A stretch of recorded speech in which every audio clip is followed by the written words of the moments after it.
আসসালামু আলাইকুম রহমতুল্লাহ। প্রিয় চত্বরবাসী, আমি আপনাদের চত্বরের সন্তান। কিছুদিন আগে শেখ ফরিদ আহমেদ মানিক ওরফে কুত্তা মানিকের ব্যাপারে একটি লাইভ করেছিলাম।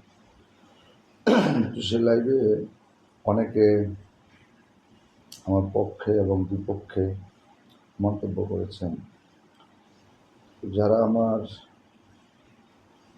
বিপক্ষে মন্তব্য করেছেন তাদের জন্য রইল শুভকামনা, এবং যারা আমার পক্ষে মন্তব্য করেছেন তাদের প্রতি রইল আমার ভালোবাসা শ্রদ্ধা। আসলে মানিকের বিষয়টা হচ্ছে, যারা সৎসাহস নিয়ে কথা না বলতে পারে তাদের দল করার কোনো যুক্তি নেই। আপনি মানিকের পক্ষে রাজনীতি করেন, মানিকের পক্ষ নিয়েই কথা বলেন, সমস্যা নেই। যারা আজম খানের পক্ষ নিয়ে কথা বলেন, গোপনে করবেন কেন, প্রকাশ্যেই কথা বলেন আজম খানকে নিয়ে। যারা সফরি ভাইকে নিয়ে রাজপথে আছেন তারা প্রকাশ্যেই কথা বলেন। এখন আপনাদের মধ্যে একটা দ্বিধাদ্বন্দ্ব যে সফরিবের পক্ষে গেলে আমাকে হয়তো বা কমিটি পদ পদবি থেকে বাদ দেওয়া হবে, বা আজম খানের পক্ষে গেলে কমিটি থেকে পদ পদবি থেকে আপনাকে বাদ দেওয়া হবে। এই পদের ভয়ে, পদ পদবীর ভয়ে আপনারা কথা বলেন না, এটার নাম তো আর ইমান না।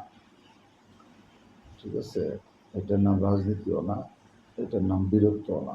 তো আপনারা রাজনীতি করবেন, রাজনীতির ভিতরে মত ও পার্থক্য থাকতেই পারে, স্বাভাবিক।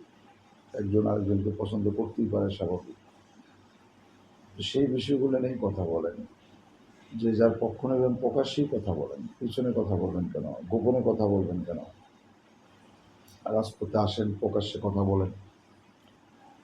সবচেয়ে বড় বিষয় হলো, আসলে আপনারা অনেকে মন্তব্য করছেন যে মানিকের সাথে বা মানিককে নিয়ে এই ধরনের কুরুচিপূর্ণ লাইভে আসা, কথা বলা, এগুলো নিয়ে মন্তব্য করছেন।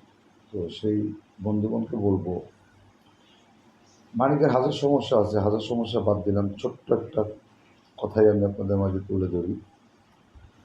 2018 জাতীয় নির্বাচনে বাংলাদেশের কোথাও কোনো বিএনপির অফিস ছিল না, এবং কেউ করার দুঃসাহসও করে নাই।